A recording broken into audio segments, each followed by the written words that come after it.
Hello and welcome to this episode of Demystified as we explore home cooking in a modern world.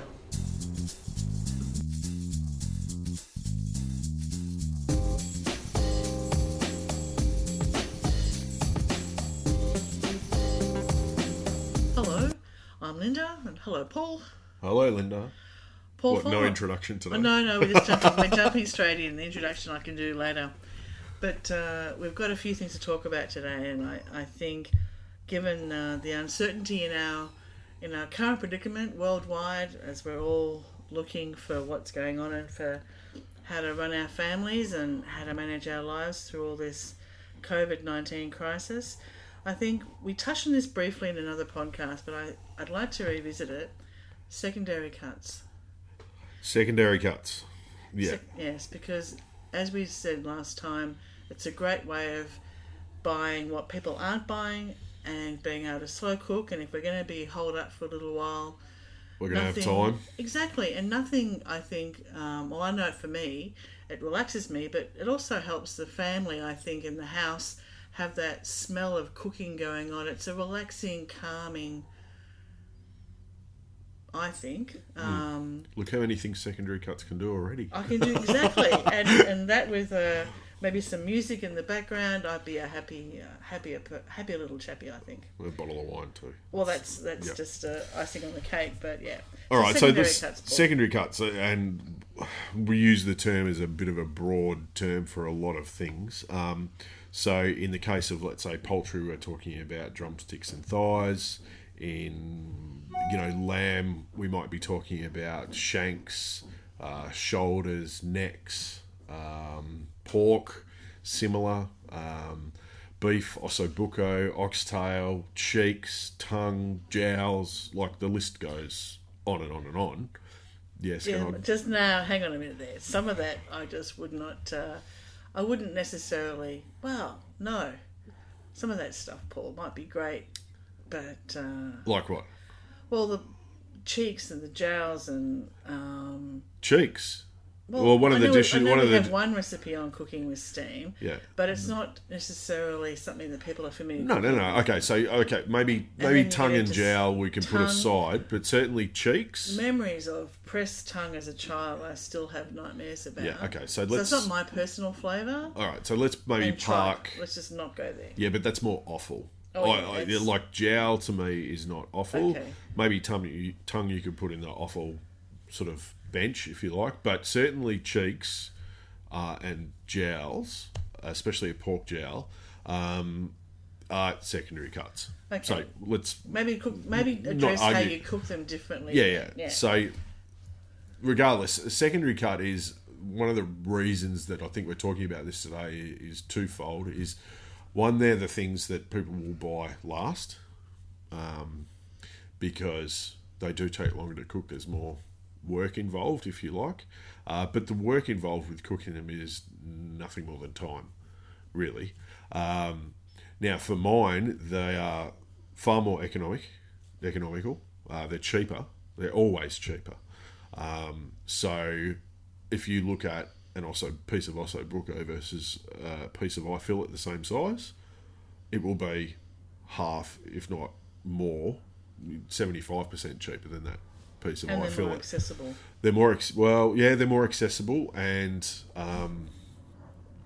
although not as quick to cook and I think they have more flavour, and that's what we're in the business of. Is if we're cooking, we're trying to create flavour. I think secondary cuts, as a general rule, always have more flavour.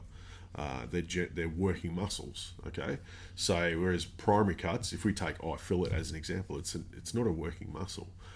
So a working muscle, I think, and if we just put secondary cuts in that group of working muscles, also will always have more flavour.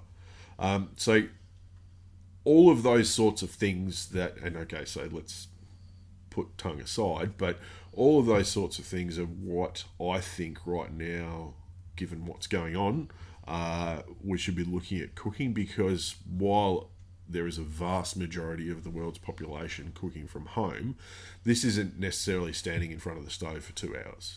This is doing some very base level preparations. You're talking about browning off meat, adding some onion, carrot, celery, tomato puree, bit of stock, and add your meat back and throw it in the oven for 3 hours. Like, it's not difficult cooking. You're there in the house, so having your oven on, pulling out when it's ready is 5 minutes away from your laptop. So I think it's probably pretty good practice. Now, the other benefit of cooking like this is that those preparations generally, and I'm speaking broad terms, but generally freeze down quite well. So you can do large volumes of secondary cuts, like make a ragu from ossobuco. Like, it doesn't have to be a piece of ossobuco on a plate. You can pull the bone out and make a big ragu out of it, freeze it down, and then you've got, something left for when you don't have time to cook. So those sorts of preparations generally freeze down very well, and you can keep for quite a period of time. They're cheaper, you get more volume out of it. Like, there's very little, other than time, that isn't better. And they're great leftovers. Yeah, well, I mean, leftovers. There's a lot of arguments to be had whether things like that, it's kind of like the old soup argument. Do they get better by sitting in the fridge for a day or so? If you cook it a day in advance and you leave it in the fridge for a day or two before you get to it, is it better? Well, I don't know. There's a lot of research being done whether it is or it isn't. If it develops flavour, maybe. I think it's a bit psychosomatic. Maybe it does. But it doesn't matter. You can at least cook something and stick it in the fridge for 2 days and it's going to keep, rather than trying to manage keeping a whole bunch of fresh ingredients. They're cooked ingredients in that sort of situation, like a braise or a casserole or a stew. They're a little bit easier to manage to keep. But certainly, the classic preparations like an ossobuco, a braised lamb shank. We talked about cheeks before and you sort of turned your nose up. But the thing about it is that, like, beef cheeks are fantastic. Oh, like, they are. Yes, they are. Soaked in red wine. I have done that. Yeah. And it was fantastic. Yeah, and they're cheap and, not many people use them. So, things like that, I think at the moment are probably the most economical way to think about your food and shop. And if you are at home, you're there, so you have time. It doesn't take a lot of time to prepare them or, get them ready and up and running. It just takes time to cook them. And if you're sitting in front of a laptop at home, if it's sitting in the oven in a big casserole dish, well, who cares? Well, I just think, back on that point about the beef cheeks, because I hadn't cooked them before, I really needed your recipe. Yeah. So I think if you're looking at a piece of protein, a piece of secondary cut, and you're not sure about it, yeah, look around, look on the net, have a look to see the day before you want to use it. Ask the butcher. Ask the butcher. Yes, we discussed that. Yeah. They're a fantastic resource. But I know that the benefit our beef cheeks had by being able to soak overnight in the red wine was fantastic, because it really tenderised them, and the next time when we roasted them, when we cooked them, they just fell apart. Well, I mean, the red wine in that scenario serves... It doesn't really serve as a tenderising purpose. It actually serves to add some richness and some flavour. So you're not really tenderising it. The only thing that's going to tenderise a secondary cut is long, slow cooking. So if you think about, when we've been talking about things like shanks and all that sort of stuff, if you think about a leg of lamb, which is pretty common here in Australia as a sort of family dinner, a roast leg of lamb, or even a roast pork belly for that matter, we treat a leg of lamb like it's a primary cut, the way we actually cook it in the situation where we roast it. So we treat it as though it could be a ribeye steak, like a ribeye on the bone. You got an 8-point ribeye, prime rib they call it in the States, and you roast that and it's a big showstopper table presentation type thing. That is a primary cut. It's essentially a Scotch fillet with a bone on it. A leg of lamb is actually a secondary cut, but we treat it as though it's a primary cut. So it needs to be cooked perfectly to that nice rose pink and rested properly before we actually get a good result out of it. What we're actually better off doing with something like a leg of lamb is doing a tagine, a braise, a slow roast, rather than trying to do this 180 degree roast it and just get it perfect, because everyone's had a leg of lamb roast which has been overcooked and it goes tough. And the reason it goes tough is because it's actually a secondary cut. There's very few parts of the leg of lamb, like in the meat structure of it itself, that is primary cut. It's not. It's a secondary cut. So although we can do it, and it's a little bit more manageable with something like a leg of lamb or a pork belly, if they're not done exactly right, perfect, the results go real bad. But if you braise a pork belly, or like our recipe, if you steam it for a long period of time, that's what we're essentially doing is like a slow cook. We steam our pork belly for 3 hours. Although we're not crisping the skin at that stage, what we're doing is breaking down the fibres, the connective tissue, all of that sort of stuff, which is what braising in this slow cooking does for secondary cuts. We're just breaking all of that down. That's what tenderises things. Yes, red wine might help a little bit, but that's served more as a flavour profile. Okay then. Shows what I know. That's why you're the chef and I'm the accountant. But I think it does help to really do a little bit of research, and if you can then go and get some of the secondary cuts and put them away. Yeah. Do some research, how to cook them, and as you said, if you can get your potatoes, carrots, pretty stock standard veggies in a home, you can make an amazing dish. Yeah, like we said the other day, I mean, we spent a bit of time talking about mince, and making a standard sort of ragu, if you like, or a bolognese sauce, if you like, from mince. The same preparation, we can just use diced beef, chuck steak, I think you mentioned, stewing steak, any of that sort of stuff.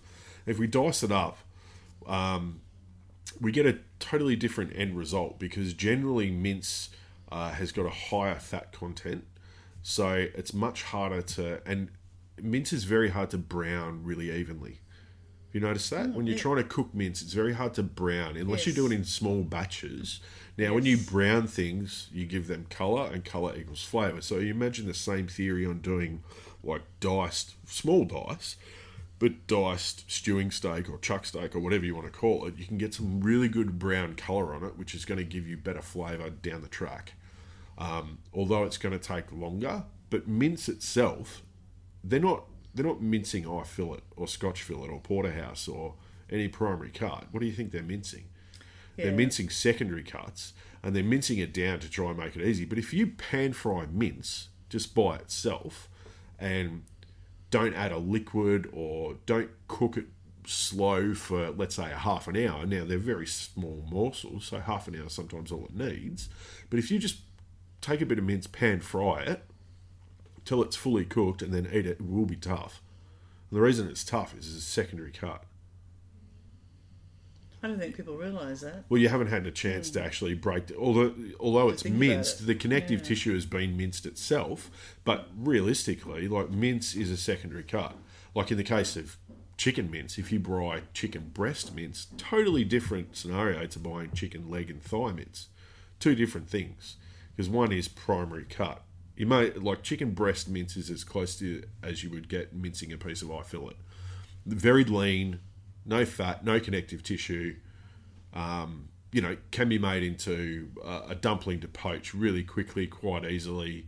Don't need to break that connective stuff down. Whereas thigh mince or any beef mince for that matter, they're all secondary cuts that it's going in there. And I'd rather rescue them because everything gets mixed together. So, but also I wanted to say, look at things like oxtail. If you're a fan of beef and you want real big beef flavour, you can get a very small amount of oxtail and add that to, let's say, your ragu, and that'll maximise flavour. There's big beef flavour in like something like an oxtail. It's one of my dad's favourites, actually. Yeah, like really, really big flavour. So if maybe you're a bit... You remember, like, if you have bland food, you will eat more. If you have flavourful food, you actually end up eating less because it satisfies you more. So if you are in the situation where a lot of people are globally, you can't get out of the house, you can't get out to the shops, whatever's happening, I mean, it's changing very quickly. You need to maximise what you have on hand. And the way to do that is to pick the right ingredients, but maximise the flavour from those ingredients. So another thing that I was thinking, although it's a bit off topic, for secondary cuts, I was thinking about tin food today because a lot of people have bought a lot, and we're talking a lot of tin food, so chickpeas, all those sort of legumes that are already cooked. As a convenience item, they store well, But adding a tin of like chickpeas to a tagine, as an example, although it's a filler and it bulks it out, if you actually drain the chickpeas, give them a rinse, pat them dry, and before you add it to the tagine, if you pan fry them in some olive oil and get some really good coloration on them, even a little bit of olive oil and butter, and make them golden brown, they develop their own flavour and they've maximised the flavour just of one component. So like, look at maximising the flavour of each component. Don't just, like, if you want to stretch your bolognese sauce or your ragu and you've only got half an onion and you've got a kilo of meat, don't worry about it. Don't rush out and buy 2 other onions because the recipe says so. Take your half an onion, dice it up, and cook it until it's golden brown. Get some colour on it, because colour gives flavour. So the more flavour that we add, or the more colour that we add, the better flavour the end result will be. And if you have better flavour in your food, you eat less. Well, that's a very interesting point. I'd never thought of that with chickpeas. Yeah, well, chickpeas, bologna beans, kidney beans, butter beans. Like I've seen a million, people buying 4 bean mix. Like, you can even do it with that. Like, I don't care. I mean, these things are being bought. We have to be honest about it. But why not try and at least give them some flavour? Because chickpeas are a really good example. Open a tin of chickpeas, tip them out, give them a rinse, taste the chickpea just like that. Okay? Yeah, fine. It tastes like a chickpea, whatever. Pan fry some in a little bit of butter, olive oil, add some salt, and even better at the end, just add some like ground spices like smoked paprika or ground coriander, cumin, anything like that, and just give them a really quick toast and fry up in that. Once they're coloured, not at the start, once they've got some colour, and they get this real nutty flavour about them. And it's just a different level of flavour and component. We're not using those things to bulk out, we're using them to add flavour, because it's really hard to punch flavour into something like a chickpea. But in the case of our secondary cut, why not add another flavour profile to a tagine?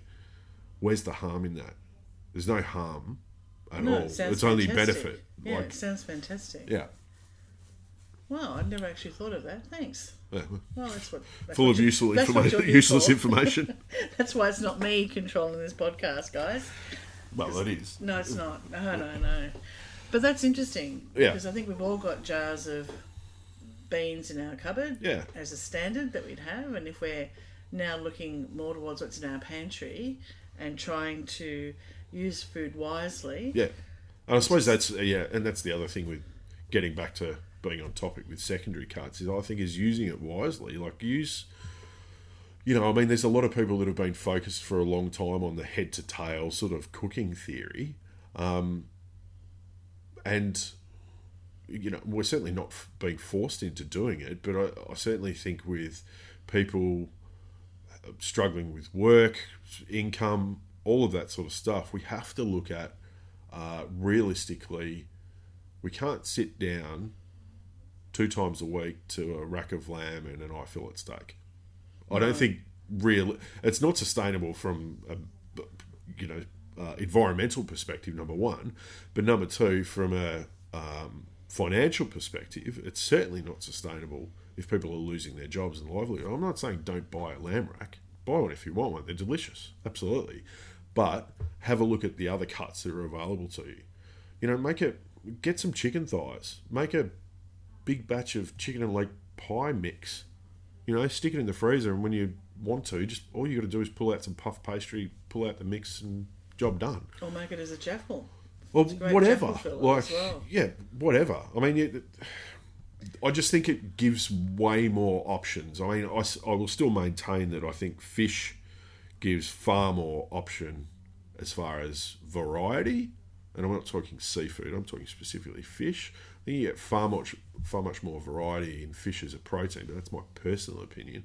But the cuts within other proteins like goat, beef, chicken, duck, lamb, all of those things, I think the cuts within them gives you really good variety, and it gives you a lot of opportunity to try different things. I mean, like lamb neck as an example. It sounds really unappealing and whatever else, but the meat from a lamb neck, which is a really underutilized cut, makes a fantastic like pie filling, makes really good addition to any sort of braise or ragu. Yes, you've got to pull the meat off the bone, but if you cook it correctly, it'll fall off. And it's super, super flavorful. And by having super flavored meat, you're going to eat less. So you don't have to prepare as much. You don't have to spend as much money. Like it all, in my mind, it all makes sense to where we are right at this point in time, which is, okay, all up the wazoo. It's totally up the wazoo, Paul. It's scary how wazooey this is. Yeah, so I think if we just get a little bit, and I'm not saying people aren't doing this already, but you know, come back to that whole use the whole beast sort of situation, and it doesn't mean you have to go and buy a tongue or offal, certainly not. But have a look at those other ones which maybe you don't regularly go to. If you regularly go and buy a leg of lamb, fine. I mean that's great. But maybe don't just look at that. Maybe look at a lamb shoulder. You're going to save money. You'll get much more yield out of it. You don't have to be as precise with your cooking times. As we know, that's one of the hardest things for people to manage. If people are at home, they're going to be there. It can be cooked in advance and reheated without it overcooking. Like there are a lot of advantages to cooking secondary cuts. And particularly in conjunction with our favourite appliance, the steam oven, because when we're cooking, and generally this sort of cooking accepts sort of slow roasting, and when I say slow roasting, I'm talking 130, 140 degrees, but this sort of braising casserole type, we're using a liquid, actually doing it in your oven on a combination mode where there's steam going in will actually make it so that your moisture loss within your braise, so your braising liquor, if you like, won't be as dramatic, because sometimes the only drawback from doing a braise or something like that is if you reduce it too much and it gets too strong. Because if you season all that stuff before you cook it and everything's looking nice and and then you leave it in the oven and it gets too reduced too quickly, the salt in there will reduce, everything will reduce, and it'll get you'll actually find you have I don't want to say too much flavour, but it gets way too strong. So there is a little bit of a balance, but certainly, have a look at using your ingredient. I mean, you don't need as much, is what I'm trying to say. Well, when we were kids, my father was a main cook in our family, and I know later on but when we were young, my brother and I were very fussy, and he would often just say, we're having lamb or beef, and we wouldn't know what it was, because money was tight, and here we are really looking at, and I think it's wise to look at your budget and say, where do I have to spend money, and where can I... This coming from the accountant. Yeah, surprise. I know. It's my natural state. But it does bring us back. We've had a great 26 years, 27 years of not having to really worry for a lot of people. Now, those other people who've always had to worry because they've always lived on low or fixed incomes are probably better attuned, and hopefully... they're still able to access food if we haven't gone in and, bought everying out. But we said the other day, like there's plenty of food, but I think just because there's plenty of food doesn't mean everyone can afford it. No. And so looking at these cuts, looking at how you do them, and when money was tight in our family, as it often was when if Dad was out of work or something, this is what he would do. Yeah, Absolutely. Probably the biggest lie of my childhood was my mother. We'd ask what was for dinner, and Mum would say special chicken, and we used to get rabbit. Oh yeah, we didn't know. I've heard you say that. Yeah. No, special chicken. Special. Okay. Yeah. What's special about this chicken, Dad? But so things like that. I just there's other cuts as well, and I'm not promoting the. I don't want all the greenies getting on my back, but kangaroo is a commonly used protein in Australia, particularly in some parts of the world, but the majority of the kangaroo meat is turned into pet food, and there's not a lot of it that is really commonly picked up for human consumption, if you like. There's not a lot of cuts in there that people find any value out of, but if you can get your hand on some kangaroo tail, Oh my Lord. Next level good. You'll make the best broth soup of all time with kangaroo tail, and it costs next to nothing. Well, we've often tried cooking it, particularly for our overseas family when they come, because they always ask us about it. Yeah. And the only thing we find is just getting it. Getting it's okay because Yeah. there's Preston Market in different places, but it's just that fine cooking because it seems to be able So to. I mean, generally, what we're getting at the markets as far as kangaroo, you are getting what's known as the fillet. It's essentially like the porterhouse, if you like, of the kangaroo, and that's not a braising cut. It's very lean. You want to cook that quickly, sear it like you would an eye fillet. What you were saying before, basically. Yeah. The time and temperature is very different. Yeah, To but slow for cook secondary. a kangaroo tail, like that's throw it in a pot with some spices, herbs, stock, let it cook down. It's very similar to oxtail, but much stronger flavour. And you can pick the meat off it once it's done, and it's absolutely delicious. Like it's absolutely, and very few people use it. Well, at the risk of alienating some of our listeners, I think to fully explore tongue and some of the offal, which would be, I think people who like that know how to cook it. They can't get anything from us talking about it today, maybe. But for those of us... Well, offal's different. Like, let's not get them confused. Yeah. Like, offal isn't a secondary cut. We're not talking about working muscles. Working muscles is what we're talking about, being secondary cuts. So, external, external cuts. Well, maybe because I'm not an offal eater, when we do that one, Joel can This interview coming from the person that doesn't mind a pate. Oh, when you make it. Yeah. But, so what do you think that's made of? We're not talking about that, Paul. Yeah, okay. That's just comes from a little packet, but or from your tub.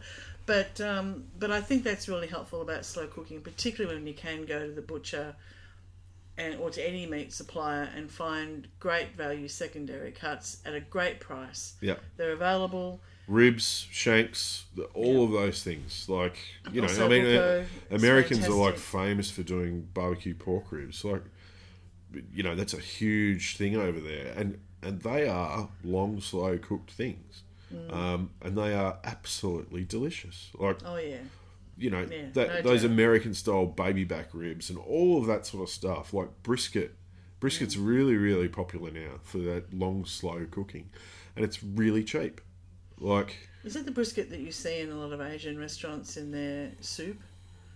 yes. Yes? Yeah. The same. Thinly sliced once it's cooked, Have a look. I mean, and just before you go roasting your leg of lamb, which is now a very expensive cut here, just due to popularity, maybe have a look at a shoulder or a neck or shanks, even shanks are becoming a little bit more popular now.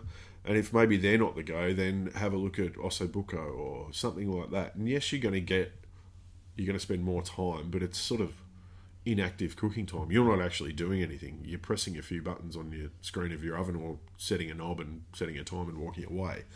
It's long, slow cooking, but pack the flavour in at the start. That's the trick. So colour up your vegetables. Give them some colour to work with it. Seal your meats, and when you seal your secondary meats, give them colour. Colour up front will give you better end result. You've got to get the colour up front. By just throwing a piece of ossobuco in a tin of tomatoes with some onions, fine, you'll get there, and it'll be reasonably okay. But if you caramelise the onions, get a little bit of colour on the garlic, cook the tomatoes out a bit, colour up the ossobuco, and when I say colour it up, pan fry it in plenty of vegetable oil, give it a crust, give it a colour, those same 3 or 4 ingredients will be transformed into something epic. Not just something good, be something epic. So they're not hard to deal with, they just take time.